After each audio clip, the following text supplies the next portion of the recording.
বাংলাদেশ জাতীয়তাবাদী দলের সংগ্রামী মহাসচিব, রাজপথের আন্দোলনের নেতা জনাব মির্জা ফখরুল ইসলাম আলমগীর সহ জাতীয় স্থায়ী কমিটির সম্মানিত নেতৃবৃন্দ, জাতীয় নির্বাহী কমিটির সম্মানিত নেতৃবৃন্দ, অঙ্গ সহযোগী সংগঠন সমূহের কেন্দ্রীয় এবং জেলা পর্যায়ের নেতৃবৃন্দ, এই ঢাকা মহানগরী সহ বিভিন্ন জেলা থেকে আগত, বিশেষ করে ঢাকা বিভাগের বিভিন্ন জেলা থেকে আগত জাতীয়তাবাদী দলের সংগ্রামী ভাই ও বোনেরা, উপস্থিত সাংবাদিকগণ, আসসালামু আলাইকুম।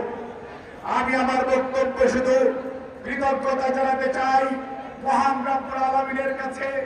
বিগত কয়েকদিন যাবৎ আবহাওয়া খুব বিরূপ ছিল, তার পরবর্তীতে 15ই সেপ্টেম্বরের অনুষ্ঠান আজকে 17ই সেপ্টেম্বর করতে হচ্ছে। আল্লাহর শেষ মেহেরবানিতে আবহাওয়া অনেক ভালো আছে। আপনাদের ব্যাপক উপস্থিতি আজকে প্রমাণ করে বিএনপি গণতন্ত্রের পক্ষের দল, বিএনপি গণতন্ত্রের দল। এই বিএনপি তো সেই বিএনপি একদলীয় শাসন ব্যবস্থা থেকে যে বিএনপি বহুদলীয় গণতন্ত্র এনেছিল।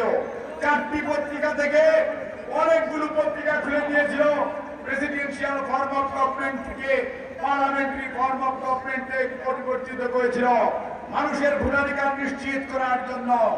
দেশনেত্রী তত্ত্বাবধায়ক সরকারের অধীন জাতীয় নির্বাচনের ব্যবস্থা করেছে। অর্থাৎ বিএনপির ইতিহাস হচ্ছে গণতন্ত্রের ইতিহাস, বিএনপির ইতিহাস হচ্ছে জনগণের অধিকার আদায়ের ইতিহাস, বিএনপির ইতিহাস হচ্ছে জনগণের পাশে থাকার ইতিহাস।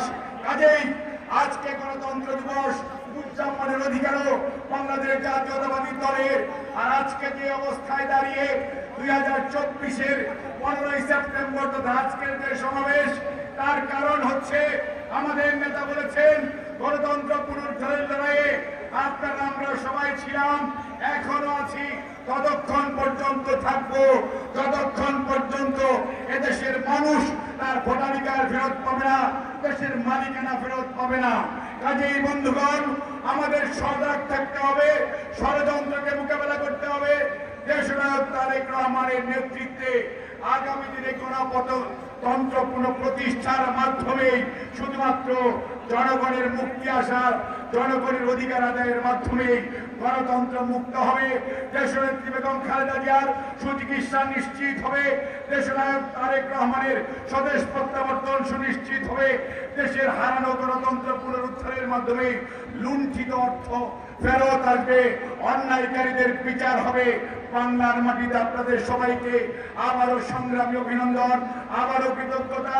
এই উপস্থিতির মাধ্যমে গণতন্ত্রের পক্ষে রায় দেওয়ার জন্য আপনাদেরকে জানাই সংগ্রামী সালাম। আল্লাহ হাফেজ। বাংলাদেশ জিন্দাবাদ, বাংলাদেশ জাতীয়তাবাদী দল জিন্দাবাদ, শহীদ যে অমর হোক, দেশনায়ক বেগম খালেদা জিয়া জিন্দাবাদ, দেশনায়ক তারেক রহমান জিন্দাবাদ, বাংলাদেশ জাতীয়তাবাদী দল জিন্দাবাদ।